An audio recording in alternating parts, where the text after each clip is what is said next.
Good morning, everybody. It is Thursday morning, the 11th, and I was going to go to the RTC last night in Manchester, and I called in sick, man. I didn't go. I was not feeling well. I started to get what felt like it was going to be a cold.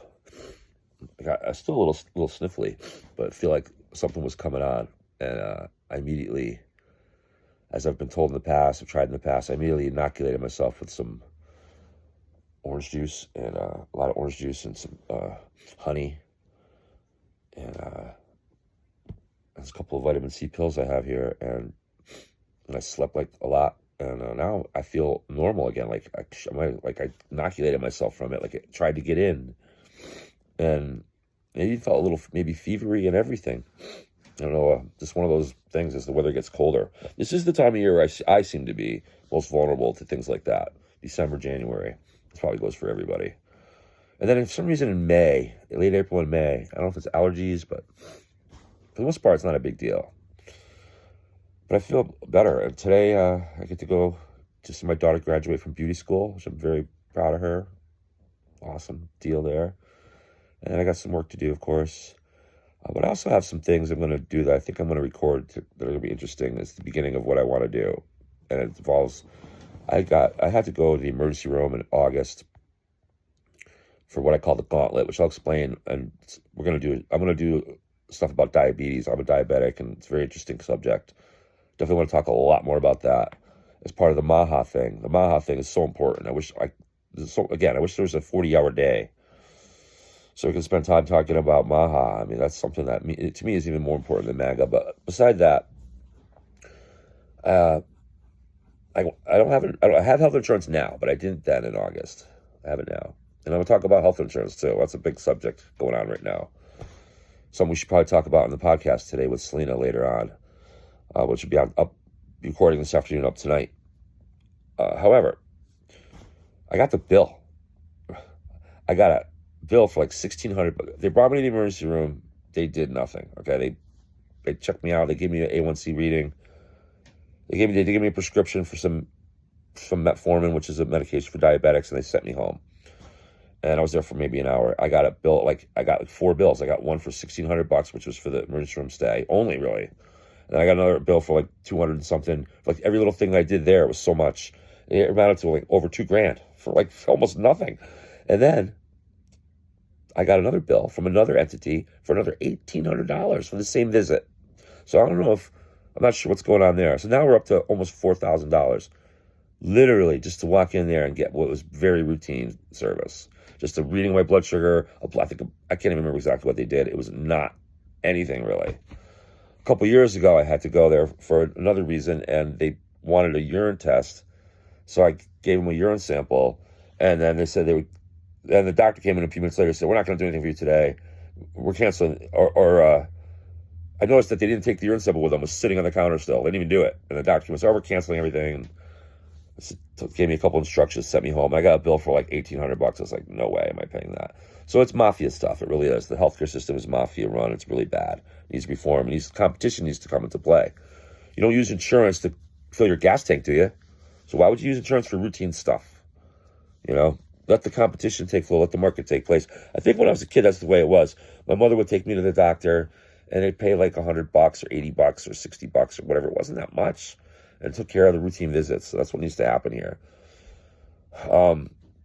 Anyway, I'm going to go to the hospital with these 2 bills, and we're going to have a little interesting live conversation. I think a recorded conversation on that. That's going to be very interesting later. And then the other thing is the town of Manchester, who I didn't go to the RTC last night. We're going to do that in January. However, they sent me a tax bill for my car, outrageously high, like $600 for a car.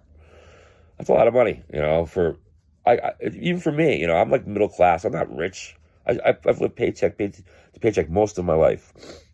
Even with this business, it's still money is always a concern, and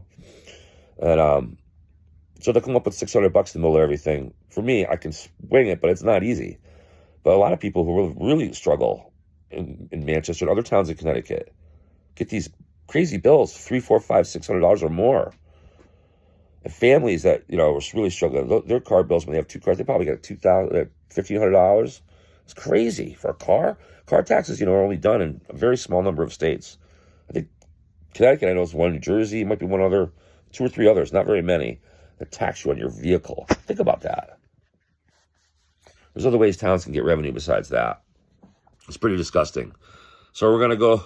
Well, anyway, what happened was at the time when I got the bill, it was a struggle. I sent them half the money, and then I got a bill. The other half I was going to send a little while. Then I get the bill that, like, they never got the money at all. And they boosted it up by $200. Told me it was delinquent. Now it's up to almost $800. And I'm like, didn't I spend $3 on them? I spent half of it. They don't seem to have gotten that. I'll have to check my bank account, make sure they got it. Pretty sure they did. At any rate, something probably happened where they didn't get it. I've really sworn I had my office assistant pay it, $300 of it, about 3 months ago. It didn't seem to happen, or they just took it and didn't count it. I don't know. Paying taxes, man. I'll tell you. I don't mind paying taxes, but this stuff is corrupt. It really is. So we're also going to go to Manchester tax assessor's office or whatever, and I think we're going to do that live too. So we're going to start some of this auditing stuff using my own situation to begin with. So anyway, I'm going to sign off for right now. I got about an hour before I get this day underway. And hope everybody has a good one. So watch for some live feeds later. Should be interesting. We appreciate everybody's support. Connecticut Common Sense, CT Common Sense on YouTube. Also the Connecticut MAGA Republicans and Connecticut Common Sense on Facebook. And of course on YouTube with CT Common Sense, our podcast with Selena. It's going to grow and grow. It's little by little, bit by bit. And we're going to do a lot more with it. And I want to talk about diabetes a lot, too. It's very interesting. It's curable. Diabetes Part 2 was specifically what I'm talking about. Diabetes Part 1, briefly, is a genetic inborn condition that you usually you have when you're born with it, or you were entracted as a small child. It's essentially a natural disease. It's a malfunction of the pancreas. And it's sad when you have it. I had dated a girl in high school. For 2 years, I had diabetes Part 1. It's true, and so I'm familiar with it. Diabetes Part 2 is a behavioral-based disease that you get as you get older. That, by the way, back in 1960s and 70s, there was like only a few 100,000 people, a couple 100,000 people in the whole country that had onset diabetes Part 2. Today, there's millions. It's expanded so much, and it's because of our food supply, which is tainted, which is why I want to get back to MAHA. We're going to talk a lot about MAHA soon enough. I think a lot needs to be done more on MAHA, and I just wish there was more time to do it. But we're going to build a coalition over the next few months, years. We certainly are. And we got to get common sense back into Connecticut. Anyway, I'm going to sign off. Have a great day, everybody. God bless Connecticut. God bless America.